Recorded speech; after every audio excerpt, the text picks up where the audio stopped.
Hello and welcome to Wisdom Trek. This is Guthrie Chamberlain and I am your guide to wisdom. This is day 18 of our trek and today we're looking at the value that adversity brings to our lives. We're recording our podcast from our studios at Home 2 in Charlotte, North Carolina. And as I work from our home office today, I certainly count it a blessing that our training, experience, and current technology allows Paula and me to work literally from anywhere that we have an internet connection. This gives us the freedom to work and travel together nearly every day. Take time today to think of a blessing in your life that you might have otherwise overlooked or taken for granted. As we continue on our trek today, we spot a small airplane flying above us, so I want to continue our theme of flying today and ask this question: why do planes take off and land heading into the wind? When I first started flying lessons many years ago, the concept of taking off into the wind seemed counterintuitive.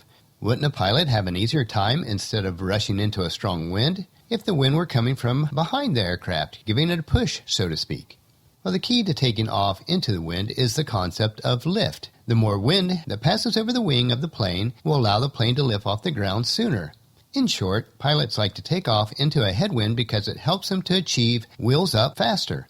A jetliner like a Boeing 747 needs at least 150 miles per hour of airspeed to become airborne. Without wind, the plane must accelerate to a ground speed of 180 miles per hour to lift off, but when there is a 30 mile per hour headwind, the plane only has to accelerate to 150 miles an hour, thanks to the extra boost it gets from the headwind.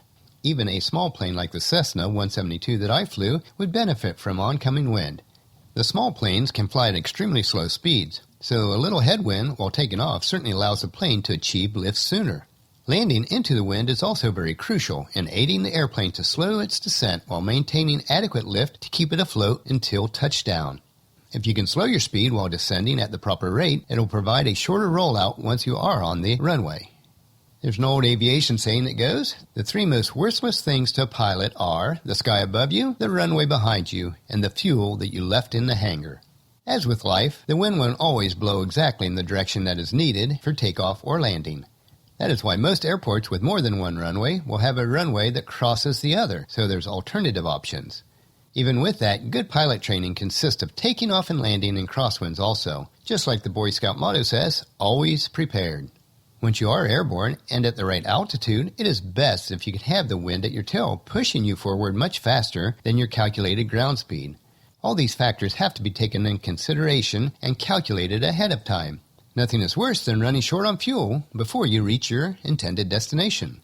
There are many other factors that need to be considered when flying, such as air pressure and how it changes with temperatures. And we do not have the time to get into the physics around the entire concept of flying, but as a pilot, it is good to have a working knowledge of all this information.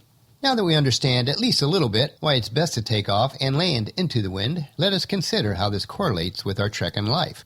Most of us would just like to go with the flow, have the wind at our backs, and have some external force drive us onto a life of ease and success. Well, sorry to break the news to you, but that's not how life is for most of us on most days.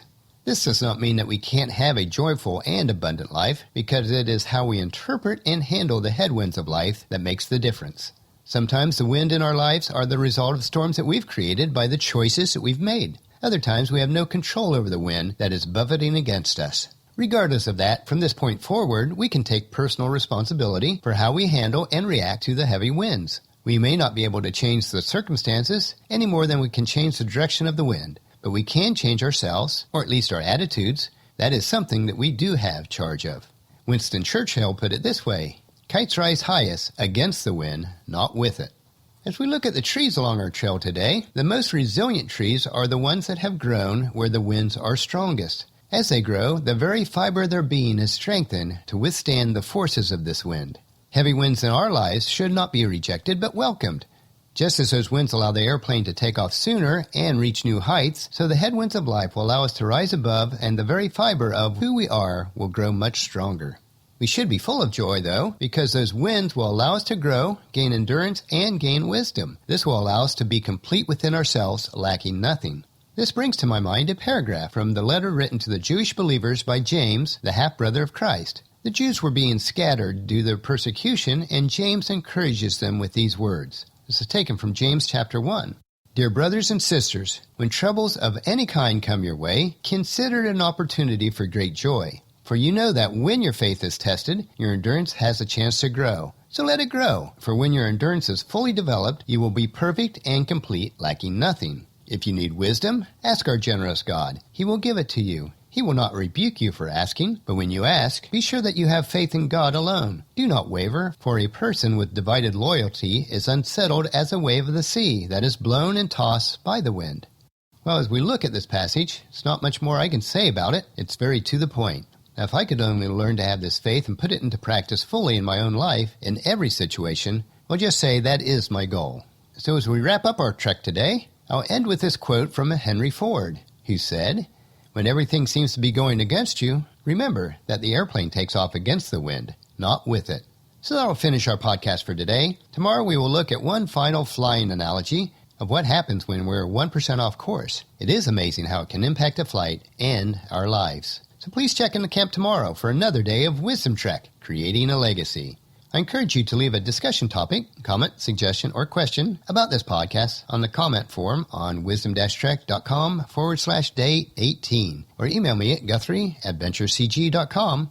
If you'd like us to discuss any of these topics or answer any questions on our podcast, please let us know. We'd love to have this interaction from our members of the Wisdom Trek team. And if you haven't done so already, please subscribe on iTunes or the player of your choice so it'll be downloaded to you automatically each day. We also have a subscribe to podcast page on wisdom-trek.com. We'd also appreciate you leaving us a rating. That'll let us know how we're doing and spread the word to everyone you know to join us on our Wisdom Trek. I thank you in advance for doing so. Check out wisdom-trek.com for our daily journal, wisdom nuggets, and free resources. As we trek together, let us always remember to live abundantly or fully, love unconditionally, listen intentionally, learn continuously, lend to others generously, lead with integrity, and leave a living legacy each day. This is Guthrie Chamberlain reminding you to keep moving forward, enjoy the journey, and create a great day. See you tomorrow.